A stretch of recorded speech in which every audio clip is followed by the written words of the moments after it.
អតីតកាលបណ្ដាលឲ្យចិត្តមិនស្ងប់ចង់ឲ្យក្រុមយ៉ាងត្រឡប់ចង់ឃើញមុខលោកបុកមានកូនអតីតកាលពងខំលីសែងរែកពុនក្រុមយ៉ាងពងទ្រាំអត់ធន់ដើម្បីកូនបានដូចគេឯងញើសដូរឈាមក្រមក្រៀមកណ្ដាលថ្ងៃក្តៅដល់ផ្ទះមិនថាយប់ជ្រៅពុកតែងនៅនេបនិតប្រឡែកូននៅតូចលងលងគួរតែសំលេលោកបុកបំពេឲ្យគេលងវងវិញក្រុមស្បែករាត្រីតែពេលនេះបាត់លោកបុកបានពុកឆ្ងាយពីភត្រាបានពុកទៅណាមិនស្ដីកូនស្រែកហៅរកលោកពុកទ្វីបលោកមិនប្រណីទៀមទាមកផ្ដាច់និស័យឲ្យឃ្លី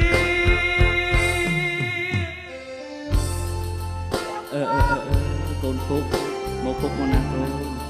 កូនឆ្លាតគេងទៅកូនគេងទៅកូនឆ្លាត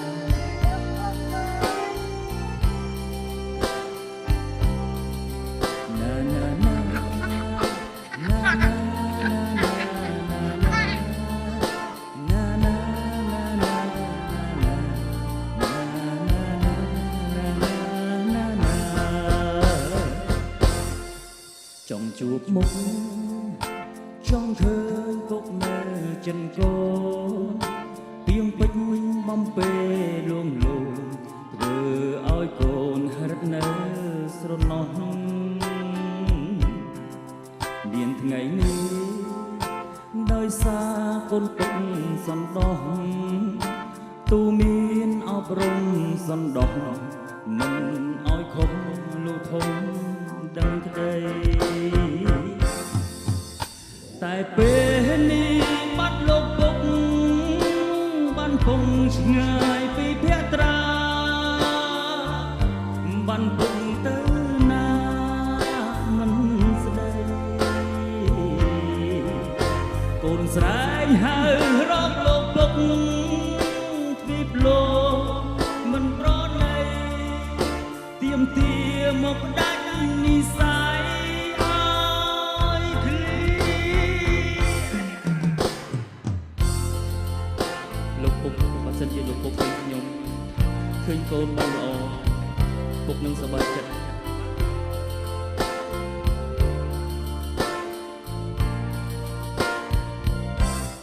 ដោយរបៀបណាបាទនៅពេលនេះដែលជាមួយដែរជំនាញយើងទៅដែរជំនាញបត់ក្រោមជំនាញយើងថាដែរស្នេហ៍ពាន់ឆ្នាំផងដែរបាទជាសញ្ញាដើមរបស់លោកបៃដាវីនហើយនឹងបៃអ៊ីមួយទៀតទេបាទ